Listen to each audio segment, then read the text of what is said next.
Dieu est amour. Celui qui demeure dans l'amour demeure en Dieu et Dieu en lui. 1 Jean 4,16.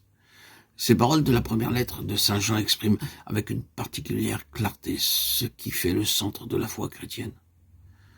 L'image chrétienne de Dieu ainsi que l'image de l'homme et de son chemin qui en découle. De plus, dans ce même verset, Jean nous offre, pour ainsi dire, une formule synthétique de l'existence chrétienne. Nous avons reconnu et nous avons cru que l'amour de Dieu est parmi nous.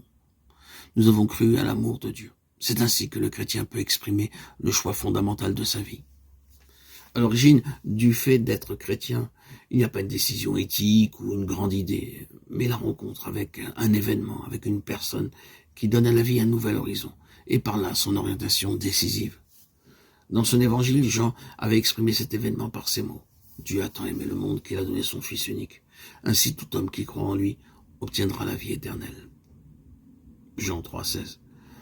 En reconnaissant le caractère central de l'amour, la foi chrétienne a accueilli ce qui était le noyau de la foi d'Israël. Et en même temps, elle a donné à ce noyau une profondeur et une ampleur nouvelle. En effet, l'Israélite croyant prie chaque jour avec les mots du livre du Deutéronome dans lesquels il sait qu'est contenu le centre de son existence. Écoute Israël, le Seigneur notre Dieu est l'unique. Tu aimeras le Seigneur ton Dieu de tout ton cœur, de toute ton âme et de toute ta force. Jean 6, 4, 5. Deutéronome 6, 4, 5. Jésus a réuni en faisant un unique précepte le commandement de l'amour de Dieu et le commandement de l'amour du prochain contenu dans le livre du Lévitique. Tu aimeras ton prochain comme toi-même, 19, 18. Marc 12, 29, 31.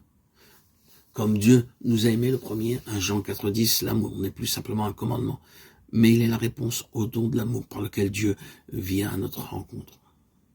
Dans un monde où on associe parfois la vengeance au nom de Dieu, ou même le devoir de la haine et de la violence, c'est un message qui a une grande actualité et une signification très concrète.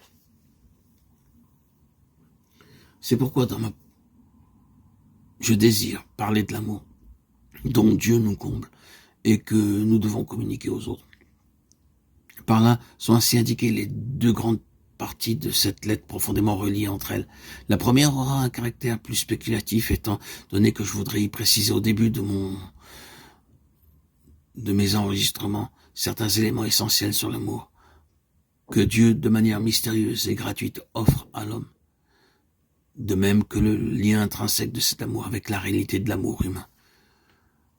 La seconde partie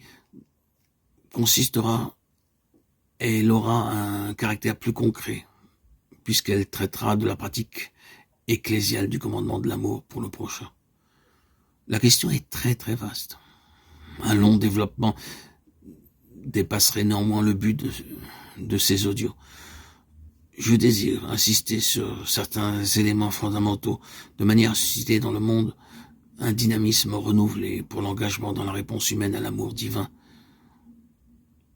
Dans le monde où parmi mes auditeurs et auditrices, mes chers amis, bien-aimés, frères et sœurs en Christ, qui m'écoutent et me suivent.